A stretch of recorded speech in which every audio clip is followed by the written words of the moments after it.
Hi everyone and welcome to this masterclass. Today we are going to build your foundational knowledge of the atom completely from scratch, step by step. If you are just starting and want to crack competitive examination with a strong conceptual understanding, then this lesson is for you. We are not going to simply memorize textbook lines. Instead, we'll understand the hidden concepts of the atom in a simple and a logical way. So let's begin today. Section 1, Light and the Electromagnetic Spectrum. You may wonder why we are starting chemistry by talking about light. The reason is very simple. Electrons are invisible to our eyes. So, how can scientists study something they cannot even see? Light becomes the tool that helps the scientist understand electrons. In science, light acts like a torch. To understand electrons, we must first understand light. Light behaves like a wave. Imagine throwing a stone into still water, you can see ripples moving outward. Light waves travel in the similar way. Every wave has two important properties, that is wavelength and the frequency. Wavelength is the distance between the two wave peaks and the frequency is the number of waves passing a point every second. These two are inversely related. The most important equation is C equals to nu lambda, where C is the speed of light and nu represents the frequency. Lambda represents wavelength. As frequency increases, wavelength decreases. Visible light is only a tiny part of the full electromagnetic spectrum which we can see. The spectrum includes gamma rays, X rays, UV rays, visible light, infrared rays, microwaves, and the radio waves. Now let us understand an important scientist about the Max Planck. Planck explained that light energy is not released continuously. Instead, energy is released in a tiny packets called quanta. He gave the equation E equals to h nu.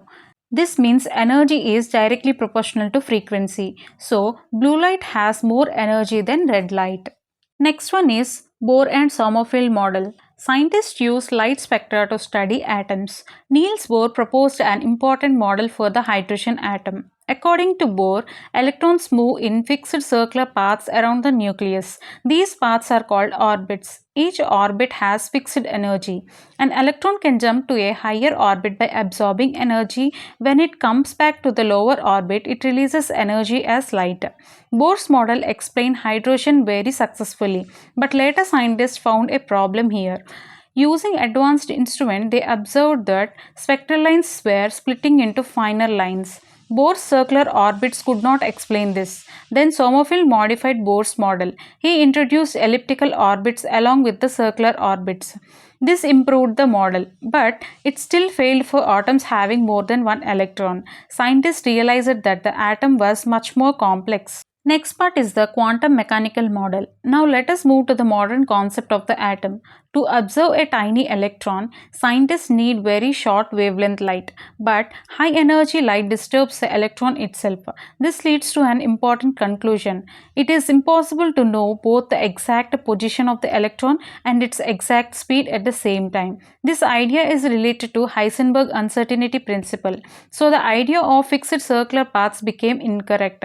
Scientists replaced the word orbit with orbital. An orbital is a three-dimensional region around the nucleus where the probability of finding an electron is maximum. Electrons do not travel in fixed path.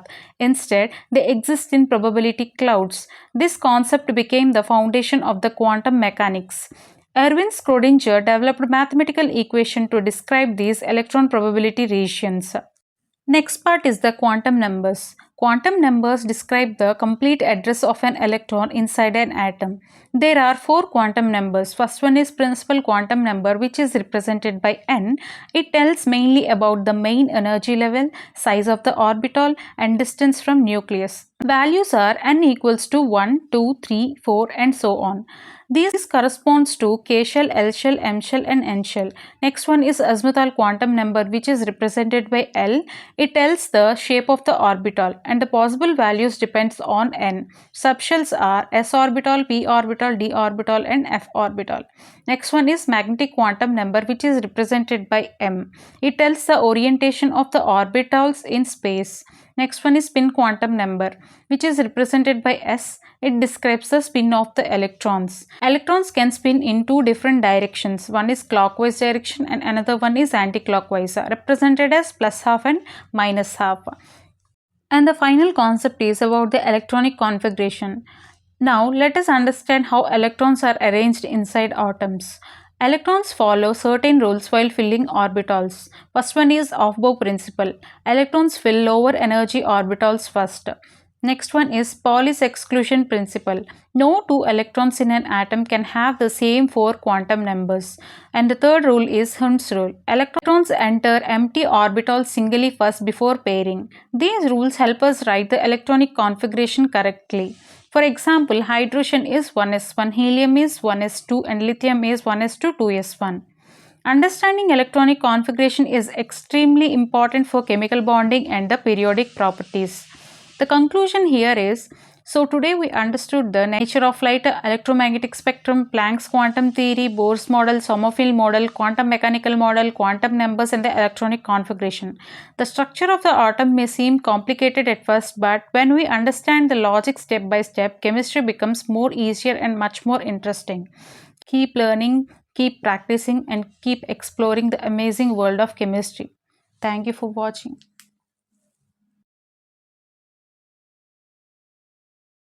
If you like the video, please do like, share, and subscribe.